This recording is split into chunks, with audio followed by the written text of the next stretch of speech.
Il faut que je vous fasse un aveu. J'aime beaucoup la langue française. Quand je ne sais pas quelque chose, je lui demande toujours ce qu'elle en pense et elle en sait toujours ce qu'il faut savoir. Par exemple, pour le mot symbole, je lui demande « Qu'est-ce que tu en sais ?» et elle me répond « Rien ». La langue française ne connaît pas le mot symbole. Elle l'a reçu du grec. Et elle me le dit. C'est le grec qui m'a raconté ce que c'est le symbole. Mais il ne m'a pas tout dit. Et alors, qu'est-ce qu'elle en a accepté? Elle a accepté une histoire. Le symbole, c'est une histoire. En Grèce, autrefois, jadis, quand on voulait envoyer un message, on coupait une tablette de terre cuite en deux, on en donnait une partie au messager et on envoyait l'autre partie à la personne qui devait recevoir le message. Et puis quand elles se rencontraient, elles vérifiaient si les deux parties de la terre cuite coïncidaient bien, et si elles coïncidaient, c'est que la personne visée était bien celle à qui le message devait être remis. Moi, j'aime beaucoup cette histoire, mais c'est une histoire grecque. Le français, lui, ne sait pas ce qu'est un symbole. Il le sait par le grec. Bon, par une autre langue. Moi, je veux bien. Mais s'il le sait par le grec, il peut aussi le savoir par l'hébreu. Il n'y a aucune difficulté de passer d'une langue à l'autre. Sauf que, en hébreu, le symbole, on sait ce que c'est. Le symbole, c'est la lettre tête. La neuvième. La neuvième lettre tête, qui par sa forme représente les deux parties du symbole, celle qui est imagée à droite et celle qui est systémique à gauche. Avec la lettre tête et sa forme, on sait ce qu'est le symbole. Et si je devais le traduire en expression vivante, mais c'est facile. Moi, en face de chez moi, il y a un cerisier. Ce cerisier, je le vois passer par deux étapes grandioses. La première, c'est quand il fleurit. Il est tout blanc. Il est couvert de fleurs. Il est magnifique. Et puis la seconde, c'est quand il fait des cerises. À ce moment-là, c'est très intéressant. Nous les cueillons. Il y a donc deux étapes, la floraison et la fructification. Et je considère que le symbole correspond à la floraison. Dans un processus évolutif, il y a un moment de floraison où l'expression est symbolique, c'est-à-dire prometteuse, en ayant sa gauche et sa droite, ces deux éléments, mais c'est à l'état de promesse. Et puis, il y a un second état qui est un état de positivité fructifère, où le fruit est déposé, consommable, et là, il y a de la cerise. Alors, par cet exemple, je vous ai montré déjà que l'étape symbolique est une étape grandiose, celle de la floraison, et que ce n'est pas une étape achevée. C'est une étape à mi-chemin. À mi-chemin, il y a cette explosion de fleurs que nous admirons tellement en Normandie sur les pommiers.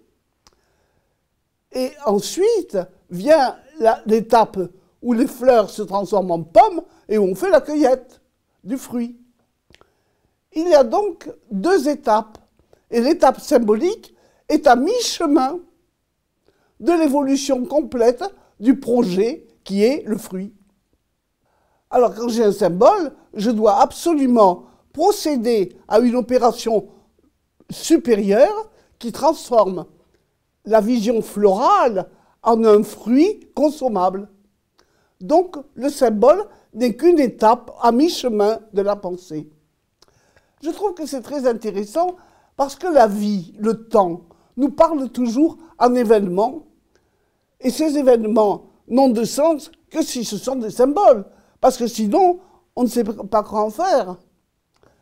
C'est-à-dire que le temps lui-même est un processus évolutif qui arrive à mi-chemin de son parcours, qui dépose dans la vie un élément événementiel qui est un symbole, lequel doit continuer à mûrir jusqu'à devenir un fait. C'est très intéressant parce qu'alors le temps nous parle par symbole. Et si le temps nous parle par symbole, il nous parle avec la moitié de ce qu'il sait, en nous laissant le soin de mûrir la seconde moitié. Donc, toutes les informations qu'apporte le temps, et il nous en apporte chaque jour une différente, toutes ces informations demandent une intervention de la conscience humaine qui les fasse passer de semi-projet à la réalité fructifère qu'ils doivent être, au sens consommable. Et cela me frappe beaucoup parce que récemment, nous avons été commotionnés en France par différents événements à valeur de symbole qui ont été caractéristiques de choses anormales. Le premier de ces signes, je l'ai situé longuement dans le fait que le 11 novembre 2011, il y a eu 3 fois 11. Mais 3 fois 11, cela veut dire quelque chose. Et j'ai décrypté ce que cela voulait dire. C'était un message extraordinaire. Cela voulait dire exactement ceci. Référez-vous au modèle métaphysique, et si vous ne le faites pas, malheur. Le tout étant chaque fois ponctué par un 11, qui était lisible en hébreu sous la forme Yud Aleph, Aleph Yud. J'ai traduit. J'ai donc trouvé que la date du 11 novembre était en soi un symbole alarmant. Elle nous disait, faites attention à ce qui crée la vie dans la réalité, et si vous ne le faites pas, malheur. Aïe. Par ailleurs, 2 autres faits sont intervenus.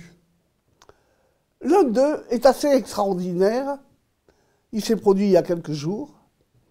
Tout à coup, toutes les postes de France, tous les bureaux postaux de France ont été annihilés, n'ont pas pu fonctionner du fait d'un dérangement informatique central. Et la France entière, vue de haut, s'est trouvée comme un quadrilatère où toutes les lampes s'étaient éteintes. D'un seul coup, toutes les lampes postales s'étaient éteintes. Moi, j'ai trouvé que le symbole était flagrant. Le sens de l'événement était, vu de haut, extrêmement clair. Il fallait voir qu'en France, une certaine situation collective était attribuable à de l'obscurantisme, c'est-à-dire à de l'ignorance. Et il n'y avait pas de lumière. Le troisième fait s'est produit quelques jours plus tard. Un train contenant 1600 personnes a été bloqué dans un tunnel de RER, pas du tout le tunnel de la Manche, pendant 3 heures. Et le comportement des gens qui sont descendus du train sur la voie pour inspecter le tunnel a empêché les secours de venir. Ils les ont retardés de plusieurs heures. Le secours aurait pu être là 1 heure après, il n'a été là que 3 heures après. Du fait du comportement des gens qui étaient victimes, eux, de l'arrêt du train dans l'obscurité. Ah, ça aussi, c'est un symbole. Un train arrêté dans l'obscurité donne prise à un comportement collectif aberrant qui empêche le secours de venir. Eh bien, c'est un troisième symbole. Nous avons donc affaire à 3 symboles. Celui qui nous dit que nous devons absolument nous référer à la création ontologique et à la création métaphysique pour comprendre ce qui arrive. Celui qui nous annonce que la France est éteinte, n'a plus de recours. Et le troisième qui nous dit que cet arrêt de la France est dû à un blocage dans une portion de pensée obscure dans laquelle tout le monde se croit le droit de faire ce qu'il veut. Si vous regardez bien ces trois symboles, ce sont trois parties d'un jugement. Le premier nous dit qu'il y a quelque chose à savoir, le second nous dit que la France n'en a pas l'idée, et le troisième nous dit que les Français empêchent par leur comportement l'idée salvatrice de venir. Je vous ai dit que ces situations étaient des symboles. Mais qu'est-ce que c'est qu'un symbole? En français, le mot symbole n'existe pas. Ce n'est pas un mot français, c'est un mot grec. Nous empruntons au grec la notion de symbole parce que notre langue n'est pas capable de pourvoir, de nous doter d'un renseignement précis. Il faut quand même l'accepter, parce que la langue française est sincère, comme je vous le disais plus tôt. Elle ne ment jamais. Donc, notre langue, en tant qu'action énergétique verbale, n'est pas capable de nous dire ce qu'est le symbole. Elle nous laisse le soin et le souci de l'accepter des Grecs, qui nous racontent une histoire. Mais moi, je dis une chose, c'est que si on accepte des Grecs, on peut l'accepter aussi de l'hébreu. Et en hébreu, le symbole, c'est une lettre, c'est la lettre Tet. La lettre Tet qui est la 9e, laquelle comporte deux parties. Une partie descriptive, animée, faite de fêtes à droite, et à l'avant, un processus systémique qui nous dit quel est le critère qui a commandé à cette situation. Eh bien, moi, j'aime beaucoup l'affaire hébraïque. Je la trouve claire. Je la juge même totalement explicative, puisqu'elle me suggère limpidement de demander au système mental de m'expliquer la nature des faits qui lui correspondent. À ce moment-là, le symbole est fait d'un ensemble de faits conduits par une information, et si je connais l'information, je connais le sens des faits. Alors, avec ce système de lecture, je dispose de deux moyens d'action, l'observation de ce qui se passe et la référence au système. Je sais que je dois regarder les faits tels qu'ils se produisent et je dois identifier en eux une forme qui m'évoque la situation systémique elle-même.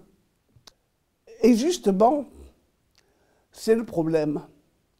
Parce qu'en France, nous avons eu affaire successivement aux trois symboles que je vous ai dit. Le 11-11-11, le fait que toutes les boîtes postales aient été arrêtées dans la même journée, et le fait qu'un train ait été arrêté dans un tunnel URR avec 1600 personnes à son bord, et que cet arrêt ait été traumatique parce que le comportement de ces 1600 personnes a fait que les secours ne pouvaient pas arriver à temps. Moi, je trouve cet élément extraordinairement significatif. Notre comportement collectif et individuel a pour résultat que dans une situation traumatique où l'on a besoin de secours, eh bien les secours ne peuvent pas nous arriver. C'est tout de même tragique, car cela veut dire que notre comportement est hostile à notre propre vie.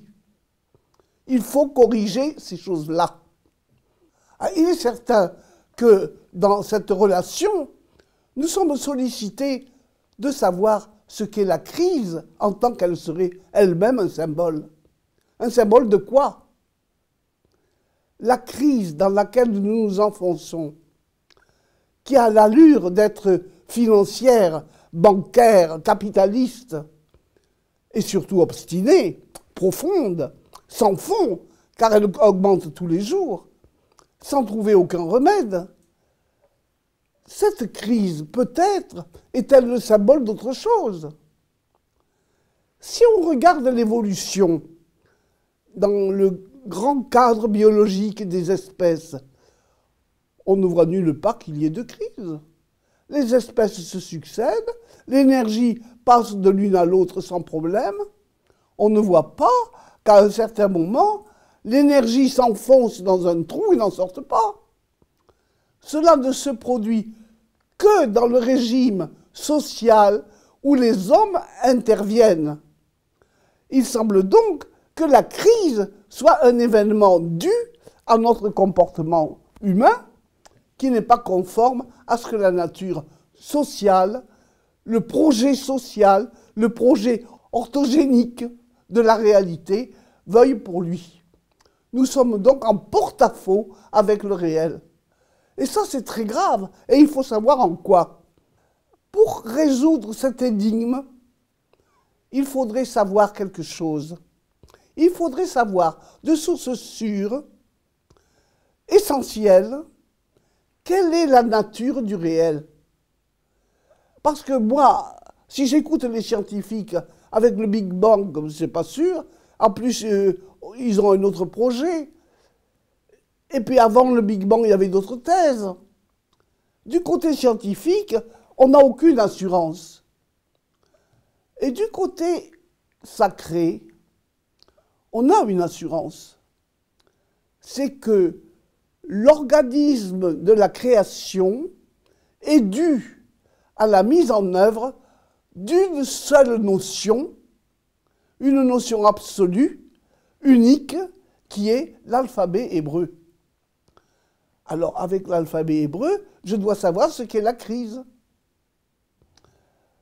Naturellement, la crise que nous sommes en train de vivre et qui se perpétue, et qui est financière, bancaire, économique, seuls peuvent en parler les économistes. On ne voit pas que ce soit des initiés qui en parlent. Ce sont toujours des experts de l'économie. Et Dieu sait, s'il y en a, il en sort chaque jour davantage. Ce sont comme les champignons. La saison les fait pousser. Il suffit de parler de crise pour que nous ayons plein d'experts dans notre panier. Des experts qui n'expertisent rien, car ils ne savent pas à quoi ils ont affaire. Et c'est le problème. Pour savoir ce qu'est la crise, il faut savoir ce qu'est le modèle absolu, comment il procède dans la vie, comment il dirige nos faits, et repérer l'endroit où nous nous trompons, où nous n'obéissons pas à la commande et où le résultat est fatal. Nous nous enfermons dans un comportement vicieux que nous appelons précisément la crise. Et j'espère que vous m'accorderez le soin et la liberté de vous expliquer plus longuement ce dont il s'agit, car je ne peux pas le faire sous la forme d'un flash tout simple. Pour comprendre ce qu'est la crise, il faut comprendre ce qu'est le modèle unique, ce qu'est l'évolution et ce qu'est le fait de ne pas se conformer aux règles qui en émanent. Eh bien, permettez-moi de vous dire que ce sera l'objet d'un long film et de peut-être plusieurs, car je ne peux pas vous l'expliquer sous la forme tout simple d'un flash.